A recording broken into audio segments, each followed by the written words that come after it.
오늘은 소설 박시전의 결말 부분, 임장군이 노중에서 분을 풀고 승상부부 80향수를 하고 승천하다 라고 하는 대목에 대해서 살펴보도록 하겠습니다. 자, 일단 요 12회 결말 부분은 두 개네요. 임경업 장군이 길 위에서 분을 풀어 나라가 망한 것에 대한 분풀이를 하는 거예요. 누구한테 하겠어? 청나라 군사한테 하겠죠. 그죠?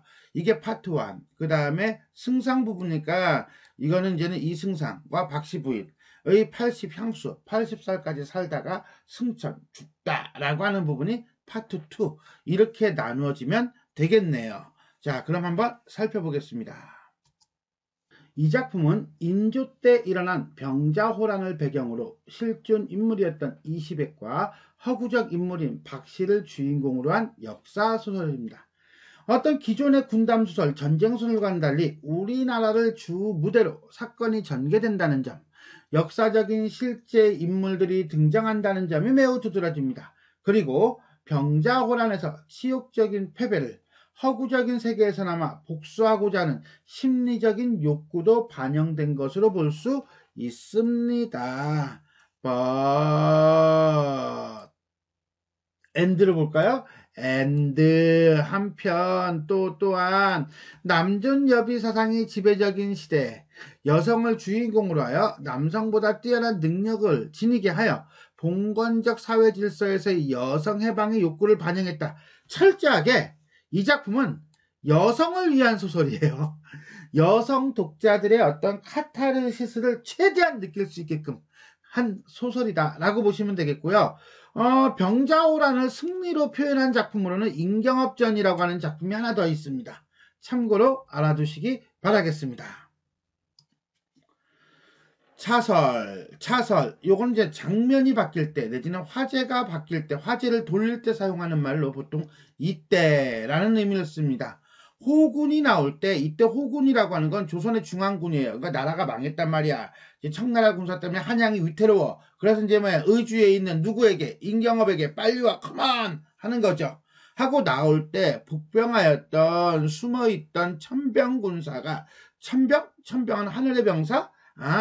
이거는 천자의 군사예요. 즉 중국의 부대를 제후국이, 조선이 내지는 다른 나라가, 암만이 부를 때 쓰는 말이다 라고 보시면 돼요. 자, 오는 길 중간에, 이게 길로자야. 가운데 중자죠. 오는 길 중간에 있어서 미리 딱 가기, 우리나라 군사가 이제는 임경업한테 가려고 하는 것을 파발하는 것을 막 소식 전하러 가는 것을 미리 가운데서 끊었네요. 그죠? 그래서 한양과 의주가 임경업 장군이 있는 곳이죠. 통로치 못하게 하니, 소식을 전하지 못하게 하니, 슬프다, 이 어쩌란 말인가, 이런 거겠죠. 일종의 서술자 개입이 되겠습니다. 이 같은 변을 만나 누가 임금께서 이와 같은 변, 어떤 변, 장안의 함락이죠. 의주에 편지를 내리시어 헬프미 하려고 하는 거겠네. 임경업을 명초하셨으나 명령하여 초대하다. 한마디로 부르셨으나 중간에 사라지고, 임경업은 국가 패망을 전혀 모르고 있다가, 즉 장안이 함락되었다는 사실을 전혀 모르고 있었다는 거야. 즉 임경업 장군이 능력이 없어서가 아니야. 임경업 장군이 게을러서가 아니야. 이런 어쩔 수 없는 상황이 있었기 때문에 병자호란 때 망한 거야. 만약 임경업 장군이 제때 와주기만 했어도 청나라 군사들 다 쓸었어. 이런 거죠. 일종의 무능해서 실력이 없어서 패배한 것이 아니라 몰랐기 때문에 패배한 것이다 라고 하는 당시 조선 사람들, 우리 민중들의 자존심의 표현이다 라고 보시면 돼요. 늦게야 소식을 듣고 주야배도 밤과 낮을 가리지 않고 보통 사람들보다 2배로 달려 올라오더니 전면에 일지군마가 길을 막았대. 일지군마 한 무리의 군사와 말이 길을 막아 경업이 바라보니 이는 곧 호병이라, 호나라 병사. 이거는 용골대를 얘기하는 거예요. 용골대의 부대라. 왜? 용골 때는 박씨 부인이 임장군 만나오가 라고 했잖아. 그래서 분기대발하여 열받았어. 칼을 들고 적진을 취하여 일합이라는 한 방 칼을 휘두르는 거야. 이 못돼요. 반합? 찌르려다 만 거지. 근데 벌써 다 무찔렀어. 뻥이 심해요. 분한 마음을 참지 못하고 필마단기하여 필마단기 한필의 말을 타고 한마디로 적을 두려워하지 않는 거죠. 의지로 떠나 장안으로 향하더라. 여기까지는 결국 뭐예요? 뒤늦게서야 전쟁의 상황을 알게 돼. 그리고 장안으로 막 뛰어가는 그런 임경업의 모습이 나타나고 있다라고 보시면 되겠습니까? 오케이, 그렇게 보면 되겠습니다.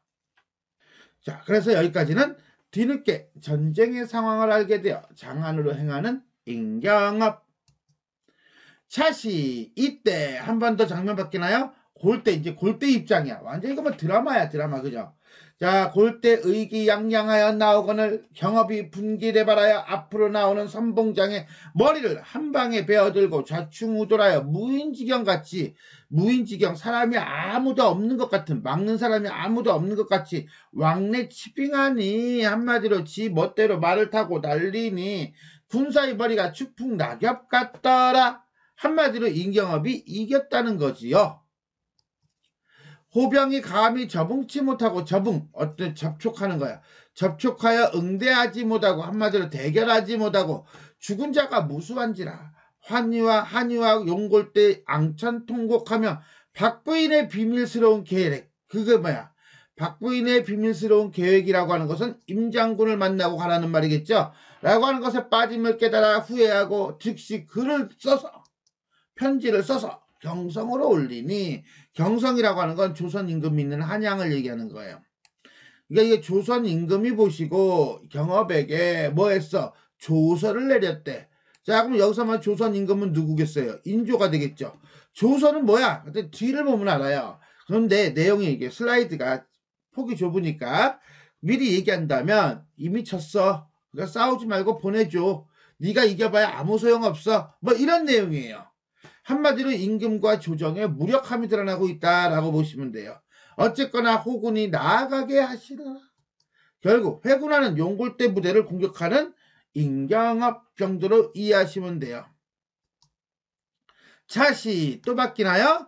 경업이 한 방에 적진 장조를 무수히 죽이고 바로 용골대의 머리를 딱 취하려고 하는데 마침 경성에서 내려오는 사자가 조서를 드리거늘 경업이 북향사배하고 북쪽을 바라보며 네 번째란데요. 여기서 말하는 북쪽이라고 하는 건 임금을 의미해요. 그러니까 임금이 편지니까 곧 임금이라고 생각하는 거지. 일종의 뭡니까? 유교의 충서상이에요. 편지를 떼어보니 그 조서 내용이 다음과 같더라.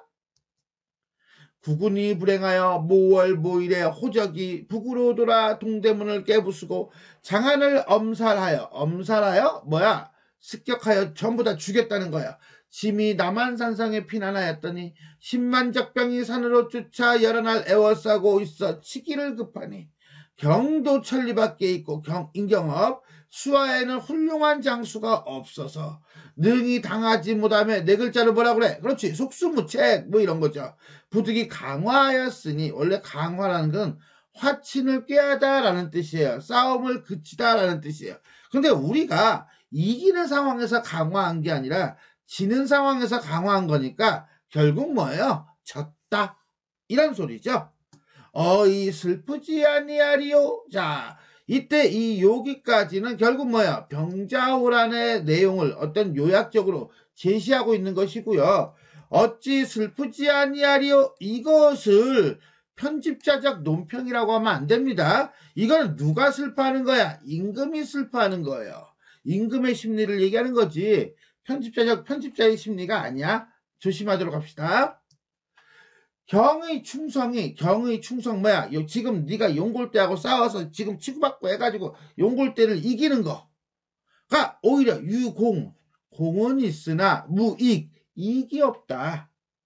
호진장졸이 내려가거든 한 거치 말고 그냥 넘겨보내라 하였더라. 이기고 복수해야지. 근데 한 거 하지 말라고 조서를 내리고 있네요. 그 조서를 받은 인경업에 대한 얘기입니다.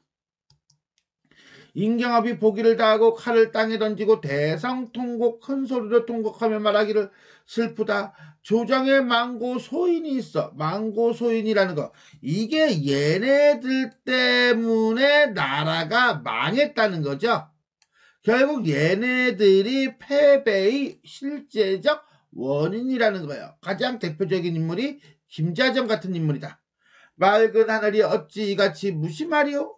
하고 통곡하기를 맞이 않다가 분함을 이기지 못하고 칼을 들고 적진을 몰아 적장을 잡아 엎드리고 꾸짖어 말하기를 분풀이하는 거야.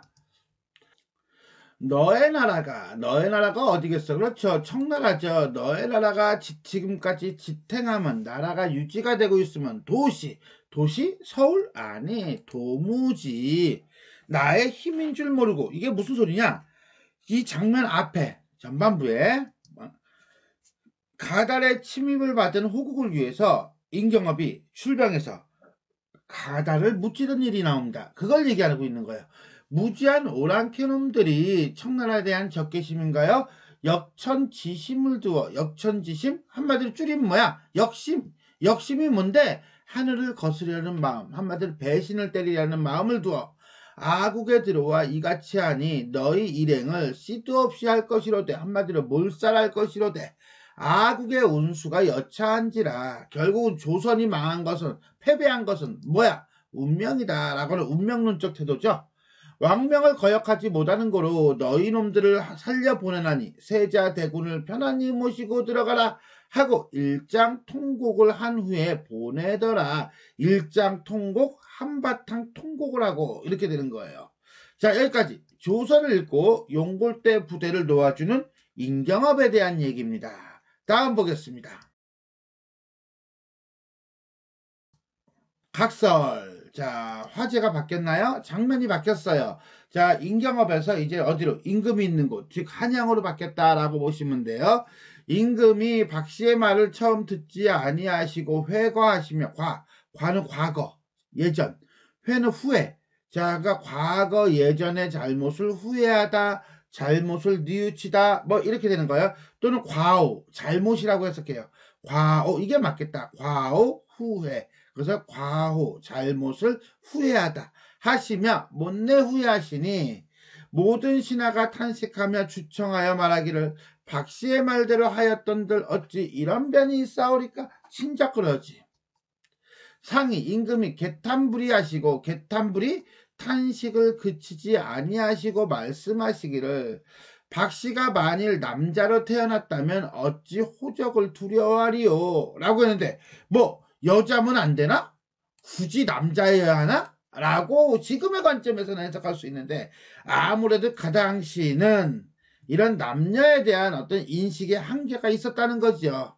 결국 임금은 박씨가 여성이라는 점을 좀 아쉬워하고 있다라고 보면 돼요.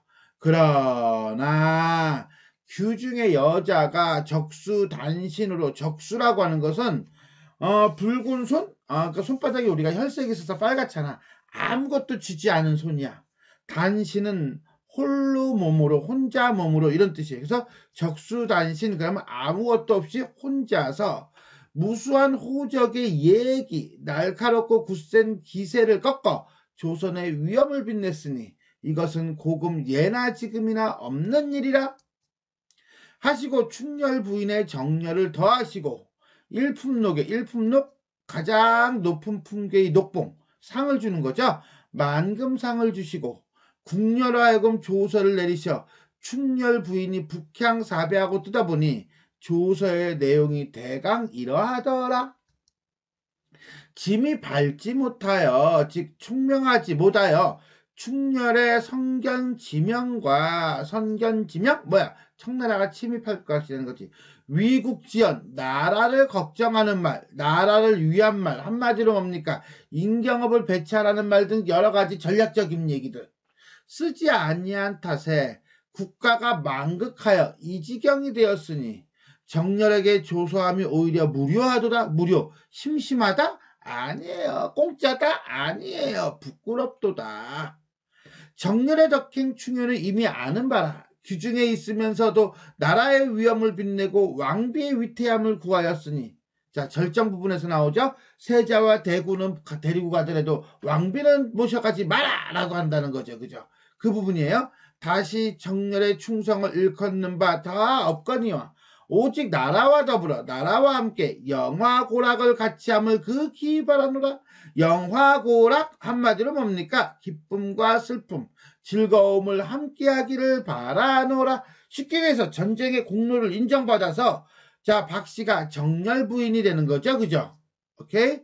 자, 정과를 인정받아 정렬 부인으로 봉해진 박씨. 박정렬이, 이때 박정렬은 누굽니까? 그렇죠. 박씨 부인이죠. 신분이 상승됐잖아.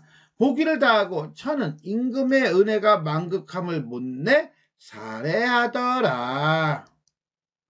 당초 박씨가 결혼할 때 추비하게 한 것은, 추비하다라고 하는 것은 거칠고 추하게 드러낸 것, 못생긴 외모를 가진 것은 탐색진, 색을 탐하는 사람, 색을 탐하는 사람, 외모만 보고서나 그냥 침 질질 흘리는 사람이 치목할까봐, 정신을 놓을까봐 꺼려함이요. 아, 그러니까 자, 박씨 부인이 처음에 못생긴 이유는 이것 때문이네요. 그죠? 변형하여, 변신 모티브죠. 본색을 나타내게 한 것은, 한마디로 미모가 나타난 것은 부부간의 화합고자 함이요. 한마디로 갈등이 해소되게 되는 거네요. 아, 그래서 변신 모티브 짜잔 해가지고 다시 이쁜 여자가 된 것은 바로 뭐야? 부부간의 화합을 하기 위해서이고, 그러니까 이전의 사건들을 전부 다 뭐야? 이유를 나중에서 설명해주고 있구나. 피화당에 있어 팔문진을 친 것은 나중에 순행하는, 즉 한마디로 여러 곳을 돌아다니는, 근데 여기서는 침략하는 이에요. 침략하는 호적을 방비하기 위함이다. 그래서 화를 피하는 집이라는 뜻이에요. 왕비를 못 모시고 가게 한 것은 오랑캐의 불측한 편, 한마디로 괘씸하고 엉큼한 편을 만날까봐 꺼려하며, 세자 대군을 모셔가게 한 것은 하늘의 뜻을 지키기 위함이다. 전쟁에서 어차피 졌잖아. 데리고 갔잖아. 호장으로 하여금 의주로 가게 한 것은, 용골대를 의주로 가서 임장군을 보고 가라 라고 한 것은 임장군을 만나 영웅의 분한 마음을 풀게 함이더라.